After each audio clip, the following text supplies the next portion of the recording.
தமிழ்நாடு கல்வியில் சிறந்து விளங்கும் போது மொழி திணிப்பு ஏன்? மத்திய அரசுக்கு முதலமைச்சர் ஸ்டாலின் கேள்வி.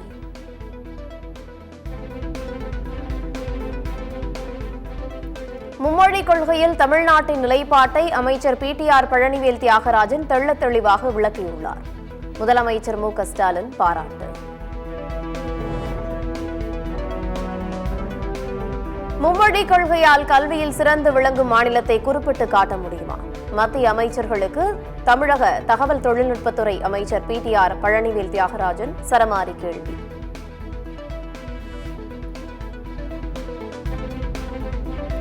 அதிமுகவுக்கு ஒரே எதிரி திமுக தான் என இபிஎஸ் பேட்டி. பாஜகவுடன் கூட்டணியா என்ற செய்தியாளர் கேள்விக்கு நேரடியாக பதிலளிக்க மறுப்பு.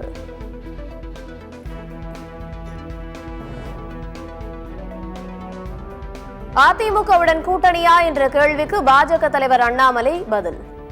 இது அவசரத்தில் பேச வேண்டிய விவகாரம் அல்ல, நாளை மாலை பதில் கூறுகிறேன் என விளக்கம்.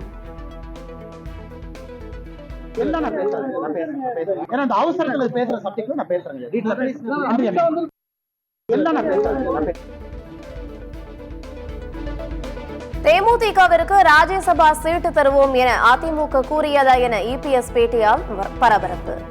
தேமுதிகவிற்கு அதிமுக கூட்டணியில் ராஜ்யசபா சீட் ஒதுக்கப்பட்டுள்ளதாக பிரேமலதா விஜயகாந்த் கூறி வரும் நிலையில் பேட்டி. தேமுதிகவுக்கு கடந்த கூட்டணி அப்ப ராஜ்யசபா அது யார் சொன்னா? நாங்க தான் சொன்னோமா? சொல்லுங்க பார்க்கலாம். நாங்க தான் சொன்னோமா? யாரும் சொல்ற கேள்வி எங்களை கேட்காதீங்க சார். நாங்க ஏதாவது வெளிப்பட்டோமா? தேர்தலில் என்ன வெளியிட்டோம்? படிச்சு பாருங்க. அப்படிதான் நடந்துக்கும்.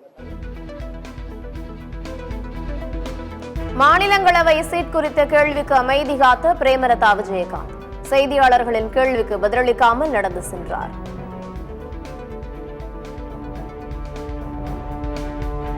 நாமக்கல் மாவட்டத்தில் வாடகை வீட்டில் வசித்து வந்த ஒரே குடும்பத்தைச் சேர்ந்த தாய் மற்றும் 2 பேர் மரணம். கடிதம் எழுதி வைத்துவிட்டு தலைமறைவான குடும்ப தலைவர் பிரேம் ராஜுக்கு வலைவீச்சு.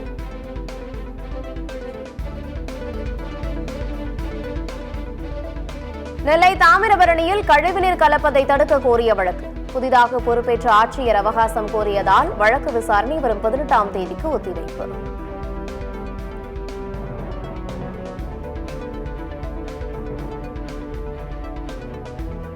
சிலை கடத்தல் தடுப்பு பிரிவு முன்னாள் ஐஜி பொன் மாணிக்கவேலுக்கு வழங்கிய முன்ஜாமீனை ரத்து செய்ய கோரிய மனு.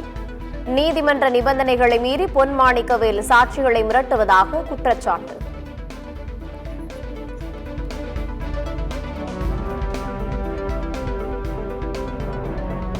சீமானை ஒரு பொருட்டாகவே பார்ப்பதில்லை. வலுவான எதிர்க்கட்சி கேள்வி எழுப்பினால் பதில் கூறுவோம் என நெடுஞ்சாலைத்துறை அமைச்சர் KN நேரு விமர்சனம்.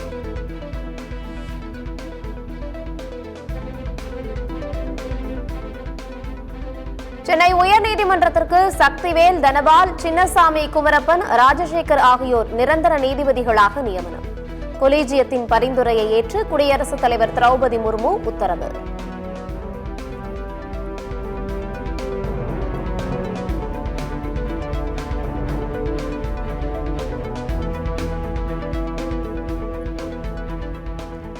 அனைத்து மாநில தலைமை தேர்தல் அதிகாரிகளும் அரசியல் கட்சி கூட்டங்களை நடத்தி பிரச்சினைகளை தீர்க்க வேண்டும்.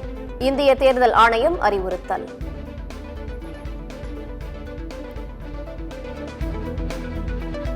லண்டனில் நடைபெறவுள்ள இசைஞானி இளையராஜாவின் சிம்பொனி. நேரில் சென்று வாழ்த்து தெரிவித்த விசிக தலைவர் தொல் திருமாவளவன். கரும்புக்கான கொள்முதல் விலை ஒரு டன்னுக்கு 3151 ரூபாயாக நிர்ணயம். தமிழ்நாடு அரசு அறிவிப்பு.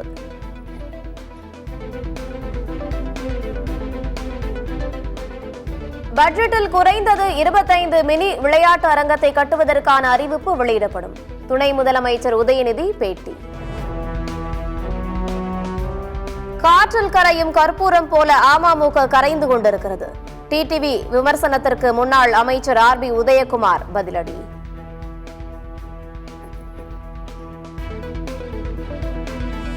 மகாராஷ்டிரா அமைச்சரவையிலிருந்து தனஞ்சய் முண்டே ராஜினாமா.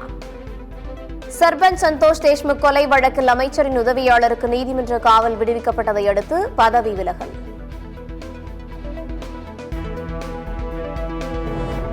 உத்தரப்பிரதேச சட்டமன்றத்தின் உள்ளே பான் மசாலாவை மென்று துப்பிய எம்எல்ஏவுக்கு சபாநாயகர் கடும் கண்டனம். இனி இதுபோன்ற செயலில் ஈடுபடக்கூடாது என எம்எல்ஏவுக்கு சபாநாயகர் எச்சரிக்கை.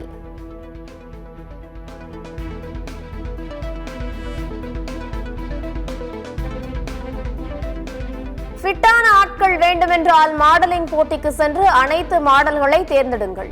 ரோஹித் சர்மா குறித்த காங்கிரஸ் நிர்வாகி ஷாமா முகமது கருத்துக்கு இந்திய அணியின் முன்னாள் கேப்டன் சுனில் கவாஸ்கர் காட்டமான பதில்.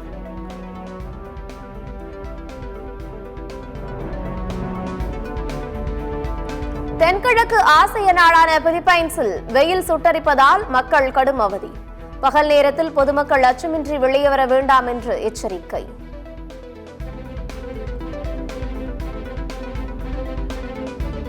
தென்கொரியாவுக்கு தக்க பதிலடி கொடுக்கப்படும். அமெரிக்காவின் அதிநவீன விமானம் தாங்கிய போர்க்கப்பல் தென்கொரியாவுக்கு வந்துள்ள நிலையில் வடகொரியா எச்சரிக்கை.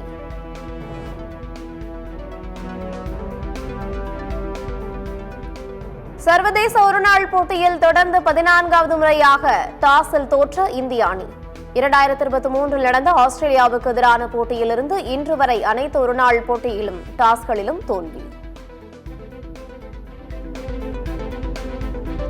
சென்னை மேடவாக்கம் அருகே சாலையில் திடீரென பழுதாகி நின்ற காவல்துறை வாகனம்.